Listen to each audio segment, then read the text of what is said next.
para mí es un honor que el doctor Vinicio Granados nos haya dado una entrevista hoy porque él es investigador en farmacobiología en el CINVESTAB. Y una línea de investigación sumamente interesante que tiene el doctor es sobre el dolor, ¿verdad que sí? Sí. Muchísimas gracias, muy amable, gracias por el apoyo. La divulgación científica es importante y sin gente entusiasta como usted, pues no tendríamos cultura definitivamente. Bueno, pues muchas gracias por invitarme a participar. Digo, es la primera vez que sé de su programa, de su canal, pero cualquier programa que divulgue la investigación científica y que pueda ayudar a reducir la ignorancia de ciertas áreas de la población, yo creo que es bien importante. Es y con todo gusto. Gracias, muy amable. Y también enorgullecernos de el país, de los mexicanos, que a veces pensamos que las cosas grandes nada más se hacen en Alemania y Estados Unidos, y no es verdad. Aquí tenemos gente muy valiosa como usted y por eso agradezco mucho la entrevista. No, pues muchas gracias por las flores, pero gracias. Realmente, digo, uno no puede competir, por ejemplo, con los alemanes. O sea, simplemente sí. Es decir, en México se tiene el talento, Sí. pero luego no se tienen tanto los recursos para poder llevar a cabo investigaciones como las que se llevan a cabo en Alemania. Pero digamos, de tú a tú, de un científico mexicano puede competir Claro. claramente con científicos de otros países. De hecho, tenemos muchos ejemplos donde gente que ha sido formada en México se va a otros países donde tienen un apoyo impresionante y económicamente hablando y pueden llegar, por ejemplo, a recibir premios Nobel, ¿no? Ahí tenemos el caso de Mario Molina, que es un profesor que se formó en la UNAM, pero que realmente realizó toda su carrera en Estados Unidos. Sí, exacto. Entonces, es decir, el talento, el mismo CINVESTAB, tenemos gente muy talentosa, como por ejemplo Luis Herrera, y hay muchos casos también dentro del mismo CINVESTAB y dentro de otras instituciones como la UNAM o otros sitios, ¿no? Por eso, qué bueno que podemos platicar con usted sobre esta línea del dolor que es tan tremendamente interesante, porque parecería que nuestro organismo está diseñado para protegerse contra la forma del dolor, pero como usted es el que sabe, ¿por dónde valdría la pena que iniciemos la plática? Sí, bueno, pues como bien mencionas, nuestro organismo tiene un sistema sensorial que permite detectar los estímulos que pueden ser dañinos para él. Y de hecho no solamente el ser humano lo tienen los animales, lo tienen incluso organismos unicelulares. ¡Wow! Es decir, es un sistema de protección que ha permitido la sobrevivencia, que ha permitido la evolución de las especies. Sin un sistema sensorial que permita detectar señales nocivas, no nos defenderíamos. No, pues simplemente nunca hubiéramos existido, porque viene aparejado el proceso de sobrevivencia con el proceso de protegerte de los estímulos potencialmente nocivos del medio ambiente, sobre todo aquellos que ponen en peligro la integridad del organismo. Sí, tenemos ejemplos muy claros de gente o de animales o de organismos que no tienen el sistema sensorial por algún problema genético, y esos organismos pues no sobreviven mucho tiempo. O por ejemplo, hay seres humanos que no perciben el dolor por alguna mutación genética, y esas personas, por ejemplo, una cosa que hacen es que se muerden mucho la lengua, los labios, la boca, los dedos. Es decir, entonces tienen un cuadro realmente muy aparatoso, hay que estarlos cuidando todo el tiempo, porque desde niños, cuando uno va aprendiendo todo este concepto de no hago ciertas cosas porque me lastimo, ellos no las entienden así porque no les duele, digamos. Entonces, doctor, todo organismo, podríamos decir que una frase que nos da una idea es: el dolor anuncia la muerte. Y nos vamos diseñando todos los organismos para defendernos de estas señales que afectarían la integridad física. Sí, en realidad el dolor es una percepción de nuestro sistema nervioso central, de nuestro cerebro. Es decir, el dolor como tal no anuncia nada, si lo que anuncia más bien es que nuestro sistema recibió un estímulo de la suficiente intensidad para estimular justamente las células que llevan la información al cerebro, y el cerebro dice duele, dónde duele, con qué calidad duele. Okay. Y a su vez el cerebro genera un despliegue conductual, le llamamos. Es decir, por ejemplo, una cosa que hace mucho es, si tocas algo caliente, inmediatamente retiras. Ese se llama un despliegue conductual, de retirar Okay. lo que está tocando, algo caliente, porque eso hace que te proteja. Es decir, más bien, el dolor, digamos, sería como una alarma para nuestro organismo. Es decir, Exacto. cuídate, protégete. Y el dolor es una alarma muy importante y muy, yo le llamo muy, no recuerdo la palabra ahorita, muy recurrente, digamos. Es tan importante para la sobrevivencia del organismo que si uno se enferma y no tiene dolor, puede omitir ir al médico. Sin embargo, si uno se enferma y tiene dolor, inmediatamente busca ayuda médica. ¿Por qué? Porque el dolor genera en nuestro sistema nervioso, en nuestro cerebro, genera esa ansiedad, ese miedo de que algo está mal en nuestro organismo. Entonces eso forza al individuo a que busque ayuda. Esa es parte de la función del dolor. Por eso es tan importante el dolor. ¿Sí? Okay. Porque siempre nos está cuidando y nos está protegiendo. ¿Sí? Sin embargo, tenemos unos sistemas como el cannabinoide, por ejemplo, que frena el dolor. Entonces, Sí. ¿existe un equilibrio? ¿Sin este sistema el dolor nos mataría prácticamente? ¿O cómo es esto? Tenemos el sistema del dolor, tiene sistemas que promueven el dolor y no tiene un solo sistema, tiene una variedad de sistemas que promueven el dolor. Y también tiene sistemas que inhiben el dolor. Es decir, tenemos como un balance. Y también tiene que ver con las cuestiones de alerta, tiene que ver con las cuestiones de sobrevivencia, ¿sí?, de los organismos. Desde el punto de vista, digamos, biológico, hay situaciones donde el ser humano o algún animal o lo que sea puede estar siendo sometido a estímulos dolorosos muy intensos y sin embargo el sistema no lo percibe o lo mantiene en un nivel soportable. ¿Por qué? Porque de ahí depende su sobrevivencia. Por ejemplo, en condiciones de estrés, cuando hay pelea, que puede ser pelea a muerte, ¿sí? Estamos hablando, por ejemplo, de cuando las primeras etapas de la vida del ser humano, donde las condiciones eran realmente extremas. Sí, entonces, o era pelear o era huir. En las dos condiciones se requiere que el dolor esté abatido para que uno pueda pelear o pueda huir. ¿Sí? Otra condición que también es bien importante, y ahí simplemente es el mejor ejemplo de que si no corres, pues eventualmente mueres. Exacto. O si no peleas, eventualmente mueres. Entonces de alguna manera, para poder correr. exactamente, o para poder pelear o para poder huir. Esa es una función vital del organismo y eso ayuda a que sobreviva el organismo. Otra cosa que es bien importante también y que tiene que ver justamente con la sobrevivencia es el sexo. Cuando hay sexo, el dolor se inhibe, porque también es vital la procreación. Sí.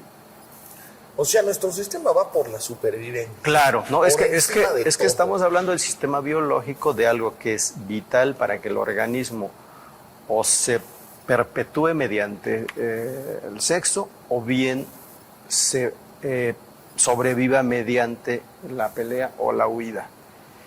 Y entonces por eso es que el sistema es tan importante. Y hay otras situaciones, por ejemplo, cuando uno come, también se inhibe parcialmente el dolor, porque también es vital para el organismo alimentarse sobre la sensación del dolor. Y eso todo el mundo lo hemos percibido, algunas gentes no lo han, digamos, no han tomado conciencia de ello. Pero si uno tiene dolor de cabeza, come, inmediatamente se le quita. Pero en cuanto dejas de comer, otra vez el dolor regresa. Okay. Lo mismo aplica para el sexo. Ajá. Si uno tiene dolor de cabeza, tienes sexo se te quita, terminas, te vuelve el dolor. Oh, pues qué buena recomendación de analgésicos. Analgésicos naturales.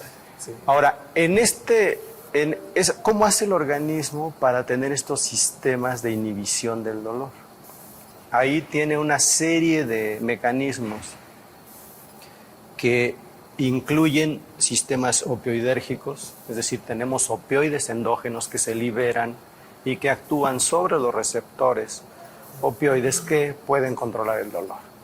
Tenemos un sistema cannabinérgico también, donde se liberan cannabinoides endógenos o endocannabinoides, como se llaman, y estos actúan igual sobre receptores cannabinoides y entonces se alivia el dolor.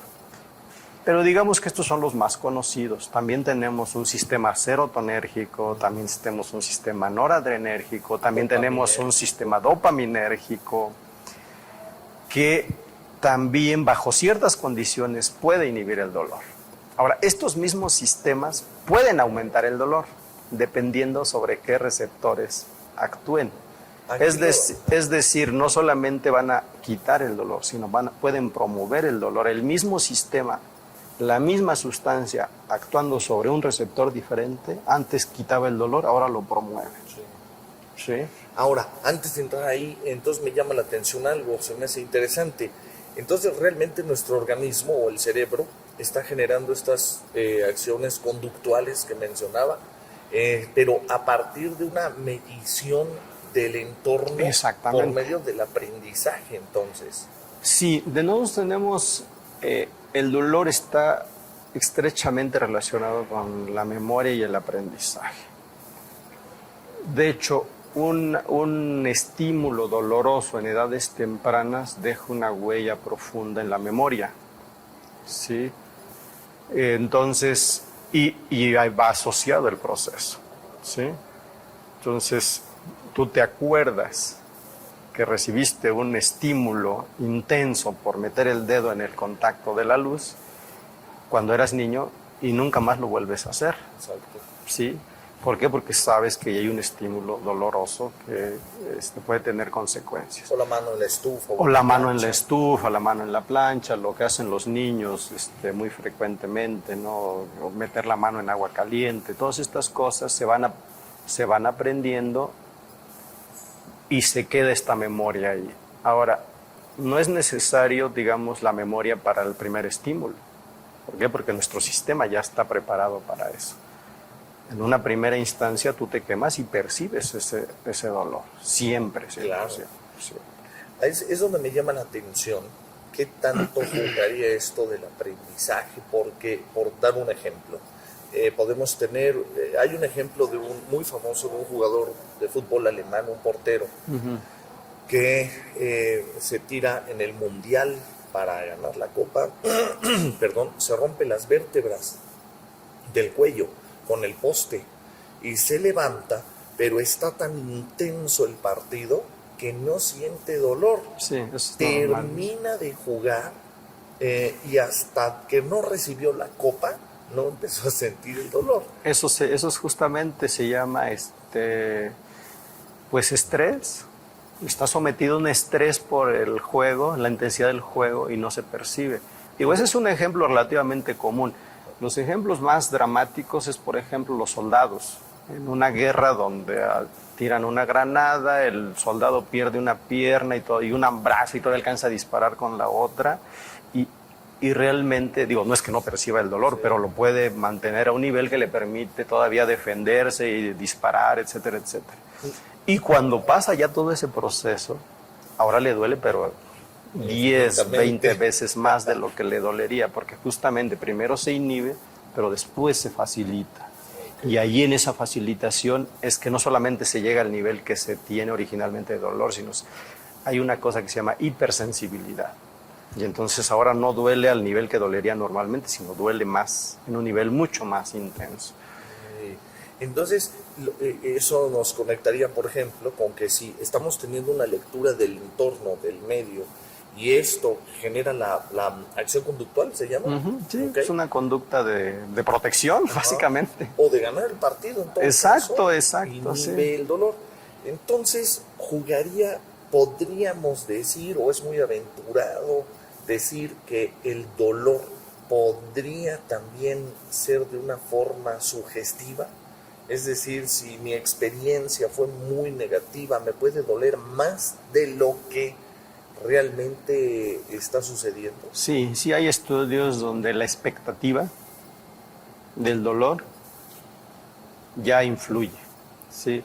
El dolor es un fenómeno que tiene dos componentes en nuestro cerebro. Tiene un componente sensorial puramente, que transmite información eléctrica a través de nuestras células para llevar el mensaje al cerebro. Pero tiene un componente emocional, le llaman. Ese componente emocional está relacionado con áreas de nuestro cerebro encargadas de las emociones. Es decir, nuestro sistema de cableado, digamos, que percibe el dolor, lleva estímulos a ciertas áreas que sensan el dolor en el cerebro, pero también tiene conexión con el sistema, por ejemplo, límbico, que se encarga de controlar las emociones, con la amígdala y con el sistema límbico. Entonces, cuando se lleva la información al cerebro, como se le avisa a las áreas que controlan las emociones, entonces se apareja un componente emocional con el componente sensorial, y todo ese complejo es lo que le da contexto al dolor.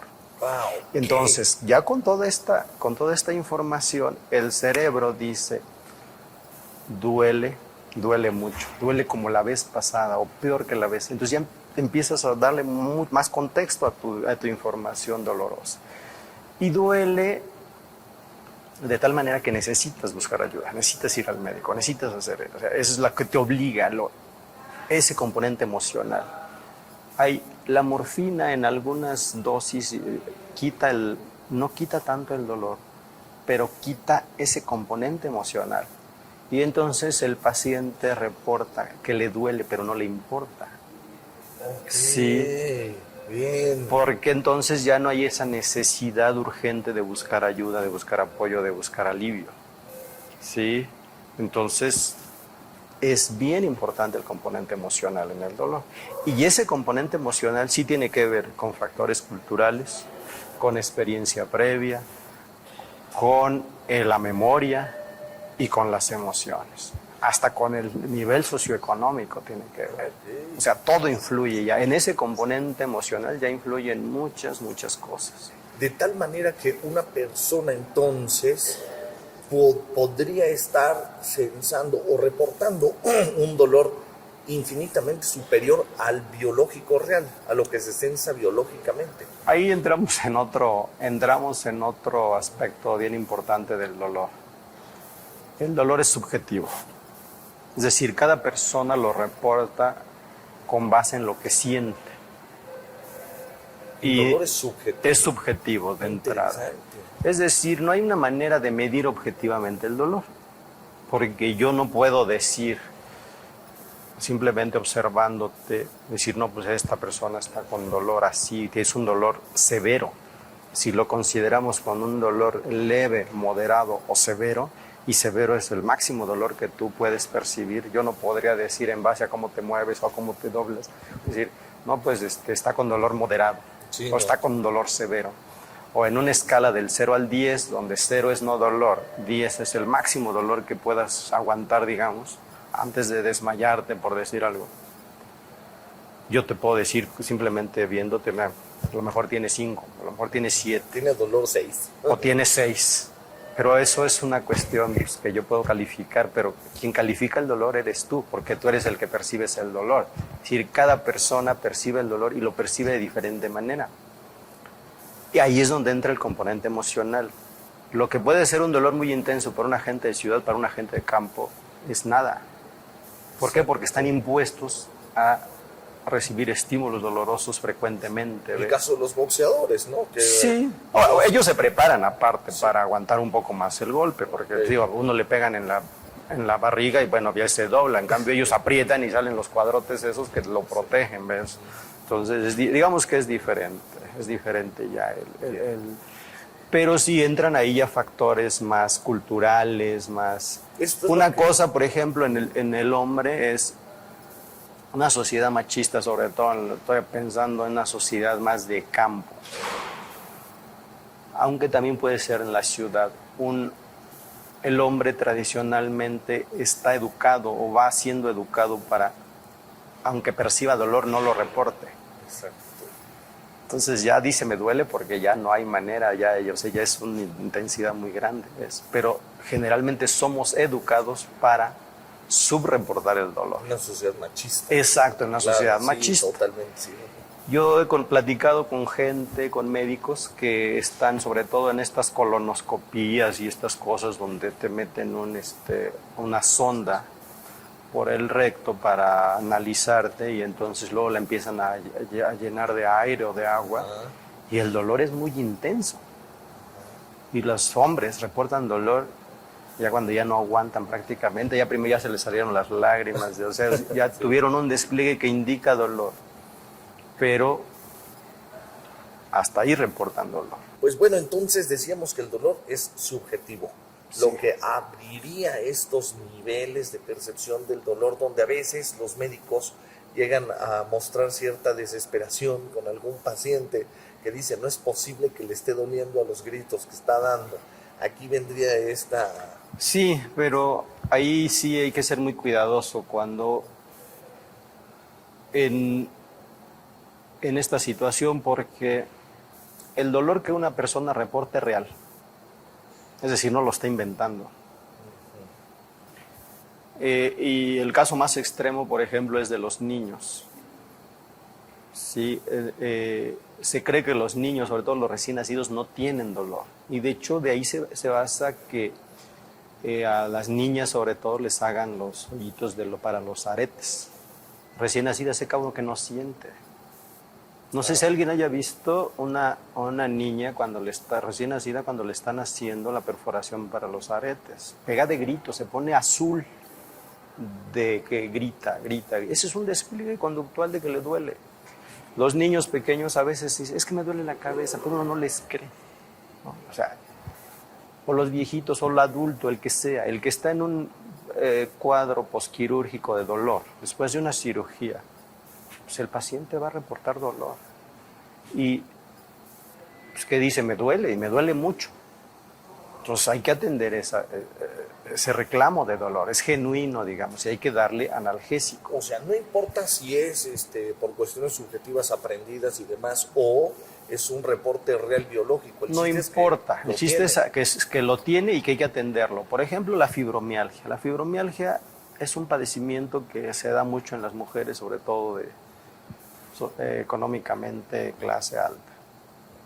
Dice, no, pues es que esas personas no tienen daño al sistema sensorial, no tienen daño al tejido, se les hacen análisis, estudios de todo y no tienen nada mal. Sin embargo, ellas dicen que les duele, que les duele, que les duele. Cuando no se sabía que la fibromialgia era un padecimiento doloroso, un síndrome doloroso, relativamente común en muchas personas, a las mujeres las mandaban al psiquiatra. ¿Sí? Ok. Y después, sí, perdón. Y ahorita pues ya se sabe que es una entidad, es un síndrome doloroso y que se tiene que dar un tratamiento adecuado. Pero, para por ejemplo, eso. En la fibromialgia, ¿no está existiendo entonces un reporte biológico, bioquímico? Sí, la persona lo reporta, pero no hubo daño al tejido, es decir, no se lesionó, se fracturó, nada. No se lesionaron los nervios que conducen el dolor, como por ejemplo en el cáncer o en la diabetes. Pero la persona percibe dolor. Se dice que hay un procesamiento anormal de las señales dolorosas y entonces la persona reporta dolor. En esos casos el dolor es real, hay que atenderlo. El dolor de miembro fantasma, cuando hay una amputación, dice la persona, es que me duele la pierna. Oye, pues ya no tienes pierna, ¿qué te pasa? El dolor es real. Nuestro cerebro todavía tiene la percepción de que allí existe algo y de que le duele. ¿Por qué? Porque está recibiendo estímulos del muñón, digamos, que quedó ahí. Hay un fenómeno que se llama descarga ectópica, donde se genera estimulación eléctrica espontánea. Y entonces eso hace que nuestro cerebro diga, ahí duele. Si hay gente que se rasca la pierna o el brazo que no tiene, justamente porque todavía tiene la percepción de que está ahí, aunque no esté. En el Hospital General está la clínica de algiología o algología. Sí. ¿Es correcta las dos? Perdón. Sí, se menciona más fácil la clínica del dolor. La clínica del dolor. Y hasta donde tengo entendido tienen dos terapéuticas, la medicamentosa y la no medicamentosa. Sí. Entonces, ¿cómo trabajan una técnica no medicamentosa? O sea, estamos hablando que no dan analgésicos, sin embargo disminuyen el dolor. Sí, hay varias estrategias para disminuir el dolor. Y también depende del paciente, depende de si está en cama o si es ambulatorio. Pero se conoce desde hace mucho tiempo de diversas maniobras que ayudan a disminuir el dolor. Por ejemplo, si la persona puede caminar o ejercitarse, eso ayuda a disminuir el dolor de manera considerable.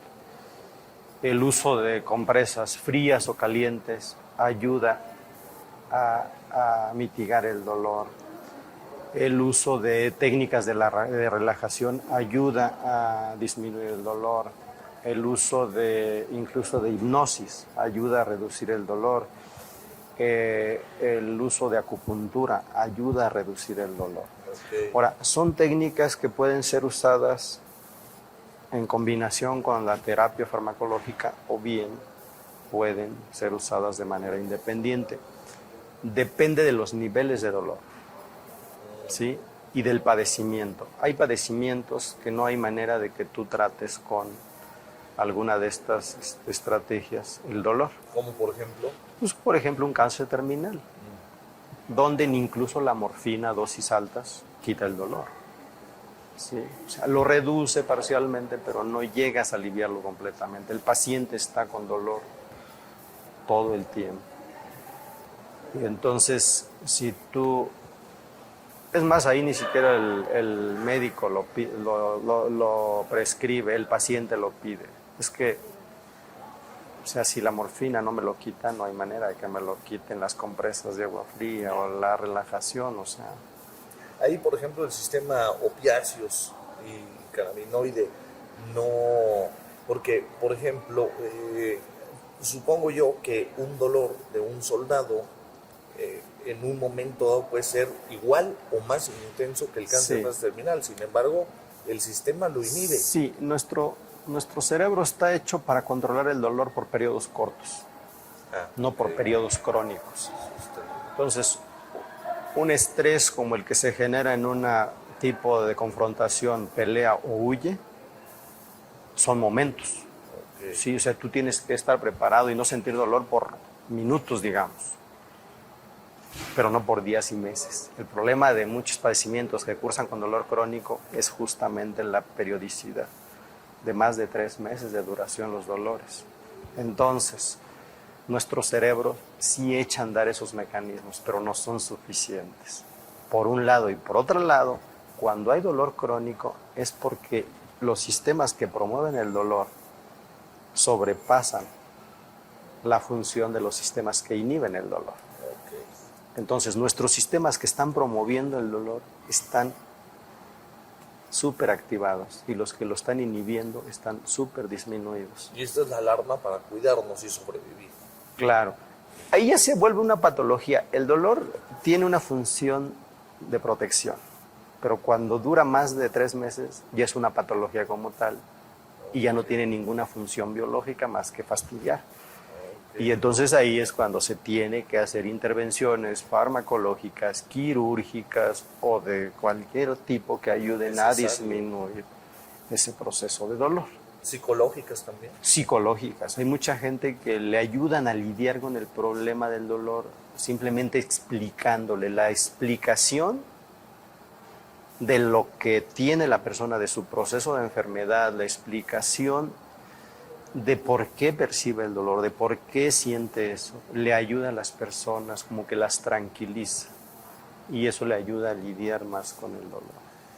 Doctor, muchas gracias. Para cerrar, una última pregunta nada más. Entonces, a esta gente, en el momento que se le da la explicación, si, por ejemplo, llevar alguna terapia psicológica, se le enseñara al control de sus emociones, este tipo de cosas, eh, podría, la pregunta exacta no es si eso quita el dolor, sino podría este trabajo, digamos, de introspección, activar biológicamente los sistemas opioides y endocannabinoides para regular el dolor. Puede ayudar, tanto como que activen los sistemas, yo no lo sé, es probable que sí, pero yo específicamente nunca he leído algo así. Okay. Pero cualquier, digamos, estrategia que ayude al paciente a concientizarse de su problema, a entender su problema, le va a ayudar a mejorar su dolor, le va a ayudar a lidiar con ese dolor. El paciente sabe que el dolor no se le va a quitar, pero que le puede reducir a un nivel tolerable. El paciente va a hacer todo lo que sea necesario para mantener ese dolor ahí.